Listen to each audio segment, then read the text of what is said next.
I found myself in closed-door conversations with AI tech executives and leaders just to realize how to win during the largest business opportunity in history. I'm Miles. Watch until the end and you'll receive key insights and a free gift that could change your life forever. Here outside the large Microsoft Ignite conference, I'm going through, not going in today, but wanted to record an extremely important video. Today we're going to be talking about one of the most important aspects, hopefully you can hear me, one of the most important aspects of AI agent building, which is information retrieval.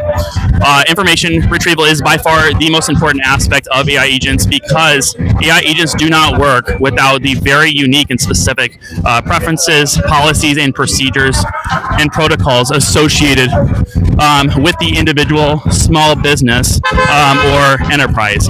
Without this information, the AI agent simply does not work. It will require a lot of manual intervention, checking, double checking, redoing, undoing work that would take a lot of the user's time.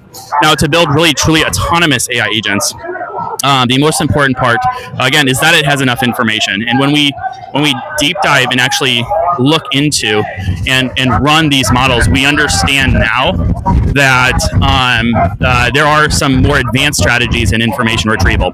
And at its core, the reason we are, as AI agent builders, are working very busy here. We're working very hard to solving information retrieval is because the large language models still are in a lot of ways limited. They can be given a lot of information and in some cases 2 million token context window. Large language models can take up to 2 million tokens, which is somewhat like 2 million words, sometimes 4 million words, and they're getting larger. But the reality is they can't reason and they can't take into account all of that information. I'll go this way. When they take in all that information, let's say they take in 1 million tokens, a lot of information needed for AI agents to work. The true real reality is that they don't actually take into account all the information. They forget, they hallucinate, they don't reason over the entire context window, unfortunately. So that's why we, as AI agent builders, as we're building AI agents, actually have to take this majorly into account. Let's make sure we're still on. Yeah, we're still on. So we don't just take this a little bit into account. We have to take this majorly into account. We have to build actually scaffolding and frameworking around the information retrieval process so that it works properly. Now, at scale, in production, in actual real-world settings, which I've actually been in many times with AI agents, we're talking about a lot of context that goes into these AI agents, as mentioned before. So, how do we do this? How do we parse this out? I was mentioning even years ago, a system that we now call RAG, which is basically a vector database. It's kind of a sort of a numerically labeled database with a bunch of dimensions in this space, where the information is kind of semantically tagged and kind of numerically summarized, so to speak. And I'm watering this down big time, but we see a lot of issues with RAG. Now, RAG is very efficient. It works well for information retrieval in a lot of ways, but it has a lot of its downsides. Majorly, it loses a lot of information, and it turns out AI agents, especially those dealing with ones with many edge cases, and you'll come to see in production, there's an infinite number of edge cases that can occur that your agent can possibly take into account. In those edge cases, usually RAG system breaks down majorly, and so then there's also a retrieval system called GraphRag. So GraphRag then much more puts the information in documents chunks. We're talking all about chunking and vectorizing numerically. Then they actually process the documentation in chunks and then actually come up with a much more advanced relational system associated with this. The problem is The relational system associated with this is fixed. It doesn't actually change over time. It's not able to learn. It has to be re-indexed. It has to be re-graphed, almost like every query, especially on edge cases. And the number of relationships that each of the chunks and graphs can add up to infinity. If you talk about the infinite number of issues that arise. So we're talking about infinite number of scenarios.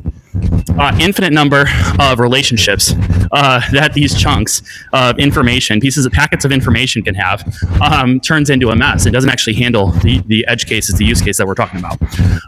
But something I've been talking about for several months now, about a year, which now leading experts in the field and here in Silicon Valley are just now starting to talk about.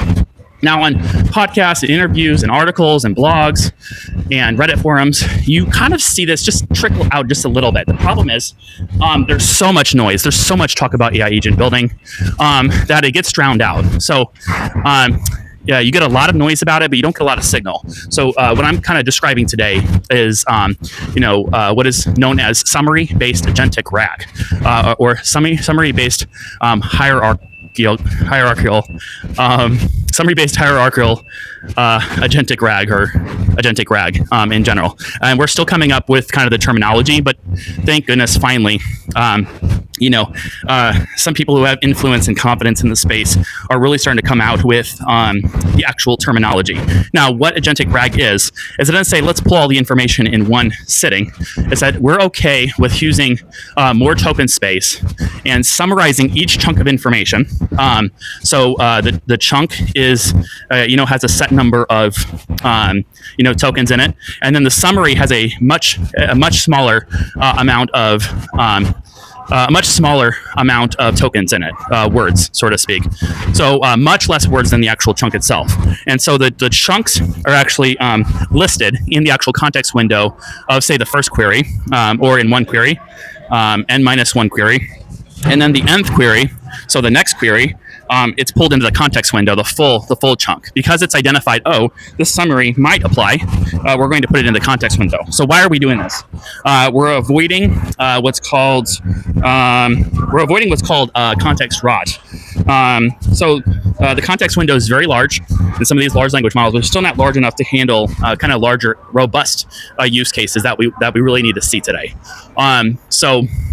What we're looking for, I'm on top of the stairs here near the center, just gonna show you around a little bit. What we're seeing right now is that we give it a certain amount, say, I think, for example, Gemini, some of the latest Gemini models, Gemini Pro 3, for example, has millions of tokens that are allowed in the context window. But the real reality, and there's someone protesting over there. I doubt you can hear them. Someone protesting Microsoft at a Microsoft conference. There's usually protests at major tech conferences like this. But anyway, they might have multi-million, max context window, but there's actually a realistic context window that these have.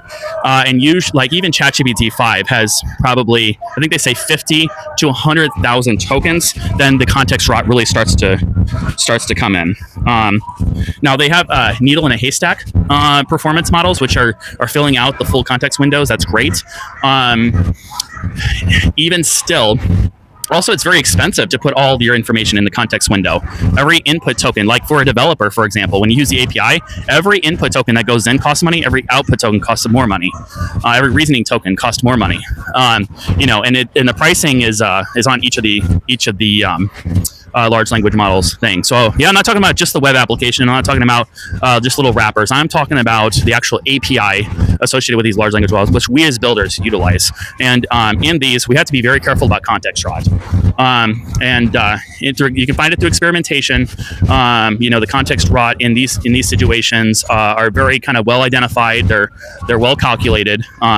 So knowing the context rot, you then ensure that all the context fits well within the context rot at all times, no matter what. And so you chunk the information in, you parse it in, meaning you bring chunks of information in and not the whole context window of the agent, and then you kind of go from there. Okay, so instead of RAG and instead of graph RAG, the best alternative today is what I'm suggesting is to be a summarized agentic RAG. or summarized based information retrieval.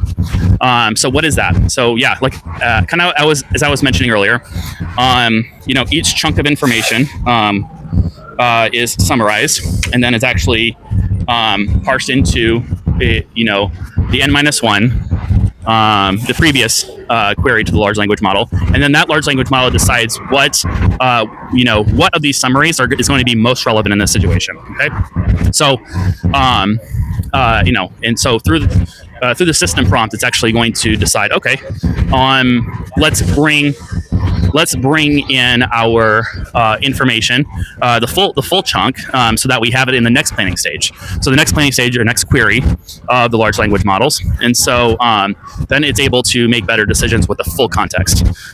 So there's been a lot of concern about kind of the hallucination, where if you do agentic RAG, then you're actually step by step, you're actually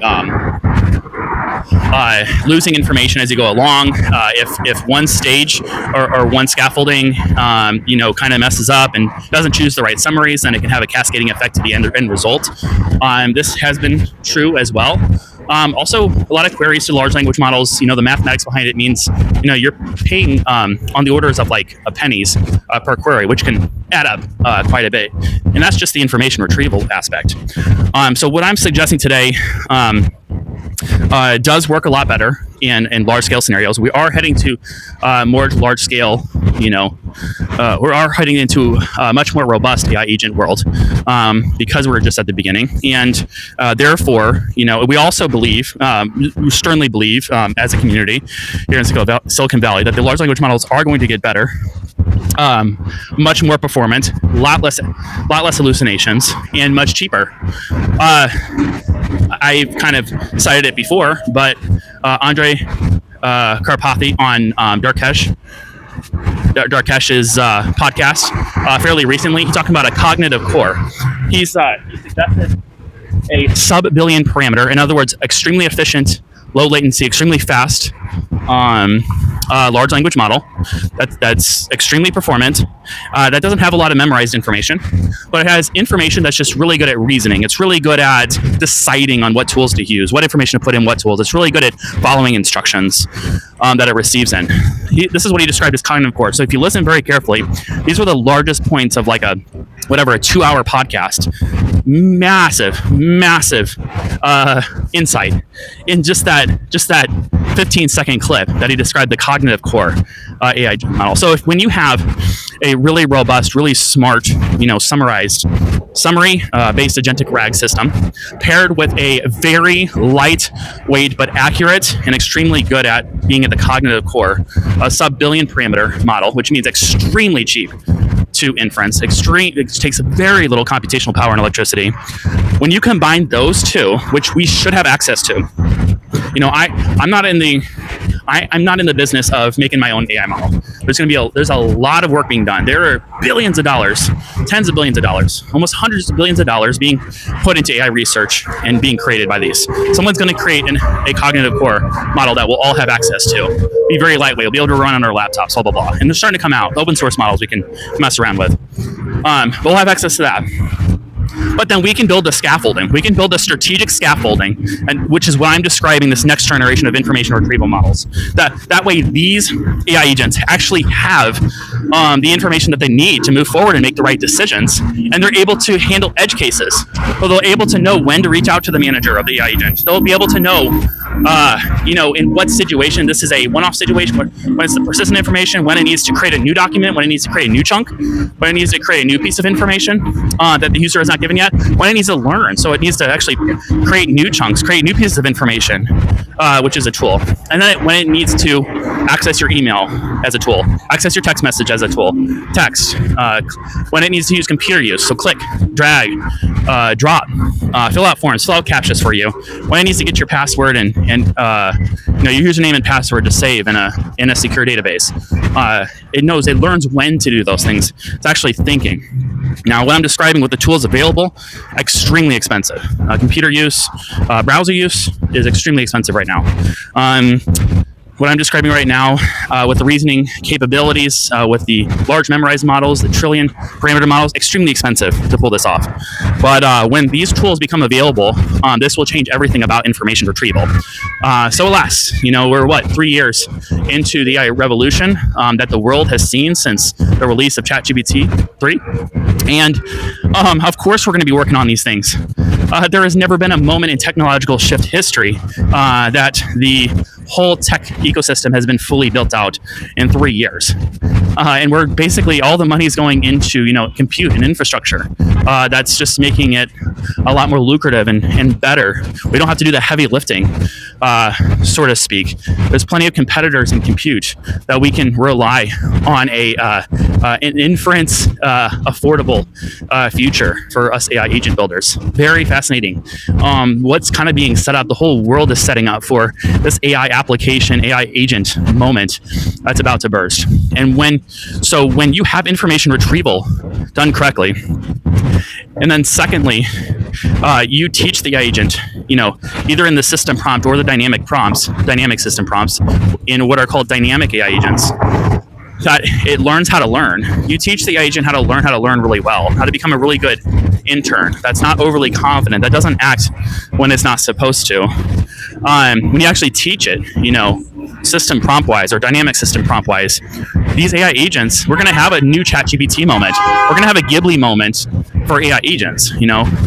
We're going to see these things explode in usage and value if we actually have real, somewhat, maybe slightly unreliable AI interns, because they are at minimum 10x cheaper than paid labor. And so I get the word out. So I'm letting the audience know right now, and I'm sending this video out today, November 2025, to let you all know that you need to build and own your own AI agent for sure, before corporations, big governments, big corporations, big tech companies do it themselves. And I have nothing against big corporations or having a good job. But if you're getting replaced by these AI agents, you better have your own AI agent to work on your behalf. So you're leveraged, you're multiplied in this AI agent revolution. Super important, guys. So number one, most important to nail down as an AI agent builder, information retrieval. And stay encouraged. I don't think the technology is quite there yet. There's some very sophisticated systems that still need to be built out. These AI models are not the only part of the stack that matter. Even the jobs associated with, applied AI and AI agent building is still just starting to become popular. I see it just scattered. People are still trying to make their own models, which this might change down the road, but I will say AI agents have to be able to very quickly store information in secure databases and not just get fully retrained altogether. And this can change in the future, but this is the state of affairs right now. And so, stay encouraged. I kind of gave you my 2 cents on this, on the insider, kind of the insider peek on what we're talking about as far as AI agents go. I will be going over a lot more, and so as I promised, check out the link in the description labeled secret, and go ahead and download that free ebook just for you. This ebook is about a handful of months old, maybe 6-month-old knowledge. So stay up to date on my channel, subscribe, do all the boring things, because we're just getting started here. Thanks, and bye.